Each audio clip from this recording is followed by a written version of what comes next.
So, relatedness is another very challenging topic to discuss with teachers because there's a sort of pendulum where I think a lot of times newer teachers can go real far to the extreme of being too relatable and they're too friendly and they don't maintain an appropriate type of relationship with students. Um, or new teachers in particular, but many very experienced teachers will go on the other opposite side of the pendulum, and they'll swing to the extreme power distance of I'm the teacher, I'm the authority, you're the student, you listen. There is no relationship. There is the authority, and there is the subservient, and we both know who's who. Um, and very infrequently, in my experience, do I see anyone in the middle. Um, Relatedness, you got to be in the middle. You just do. Um, you need to have clear boundaries. You need to make it clear that you're the authority. And at the same time, this is the secret. The people who you lead need to believe and know that you like them. That's that is the biggest thing. They need to know that you like them. That's it. That's what relatedness mostly is. Do they feel liked? How do we make people feel liked? I think we all know ways to make people feel liked. So, here's a few ideas. Um, we convey respect for and interest in the individual. How do we show interest? There are so many strategies I've been exposed to in my practice. Here's a few off the top of my head. Sharing good things at the beginning of class. Everyone, you say, at the beginning of class, we're going to have 90 seconds, and students going to facilitate, and whoever's facilitating, they're going to call on anyone who has their hand up and give them 5 seconds to share a good thing, and you start class like that every day, or every Monday, or every Wednesday, or every Monday and Wednesday. But you have a routine where people share good things. And then while people are sharing good things, occasionally you interject. You go, oh, wow, it's your brother's birthday. Wow, well, happy birthday to your brother. Tell him so-and-so said happy birthday. That's one. Good things. Real simple. Another one, greet people at the door. It could be just verbal. It could be a bump. It could be a high five. It could be a sup. Just greet them at the door.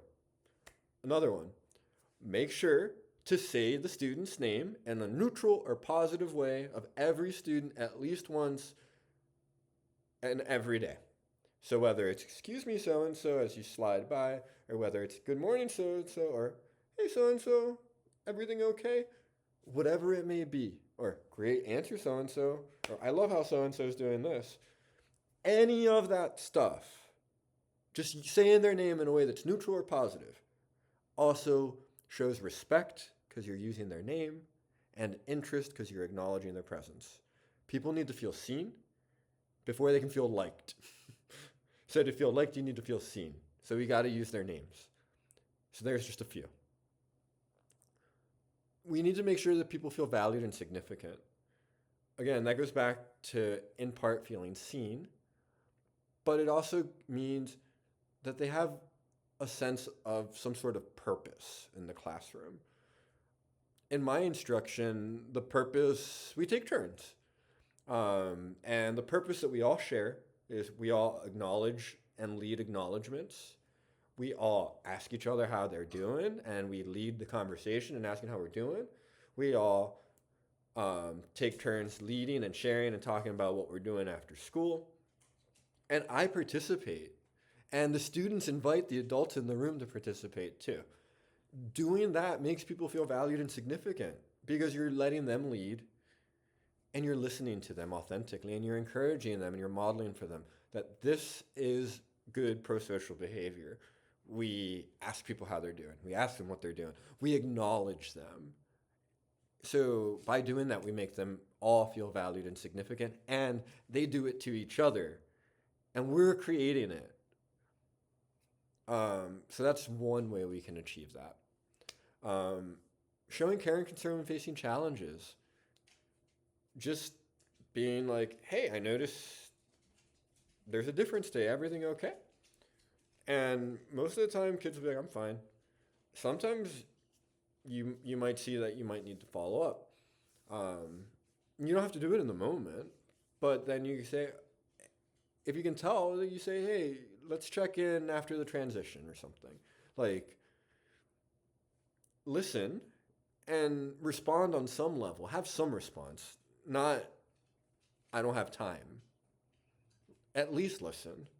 And then after you listen, you say, hey, what you're asking or what you're telling me about, in order for me to address it, I don't have the time for. And then see if maybe you can point them in the right direction. Um, if we just ignore them, if we just ignore people when they're suffering, they don't feel seen. They don't feel supported. They don't feel related to. Um, and when we do, they do feel related to. And I'm telling you from experience. I'm telling you, having been a very depressed young adult, and one teacher noticed me in the hallway, in my head struggling, and that care propelled me to where I am now. So that care and concern can be everything if you do it in the right moment. And had she not done that, I'd be in a different place right now. And so that teacher that I'm talking about, she always made me feel liked, even though I can be so annoying and talk too much. She never made me feel like my desire to monologue and talk in paragraphs was a problem. She would sometimes make me stop, but she managed to do it in a way that was endearing and that showed care. All of my best teachers, all of the teachers who actually taught me, all of the teachers who I performed for, all of the teachers that saw all of my talent, I believed that they liked me. And there are so many kids that I see who are just like me, who have all of this talent, and sometimes we know it because we have it on paper. And a lot of us don't ever get to see it in action. We don't get to see the performance of the talent because those kids don't feel that you like them. I'm telling you, I was one of them. I am still. Um, and then everyone has something to say. Everyone is smart. Everyone has lived experience. Everyone can make connections. Everyone deserves opportunities to do that with each other. In my teaching as an ESOL teacher, and in theory, we should all be doing it because we're evaluated on it. We have to let kids talk to each other, and we need to listen, and we don't need to over control the conversation. We need to see where it goes. And so many times I learn from the kids so much. I'm always surprised when I let kids think on their own, how their divergent ways of thinking, their different ways of thinking, inform my knowledge of the world and my knowledge of my own thinking. And it can be amazing when you let it happen. And again, all people.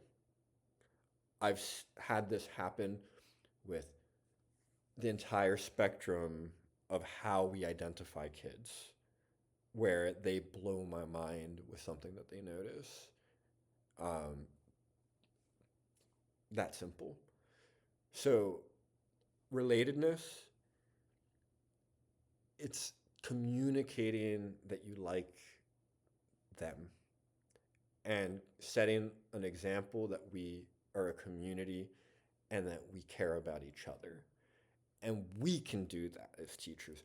We have that power to do that.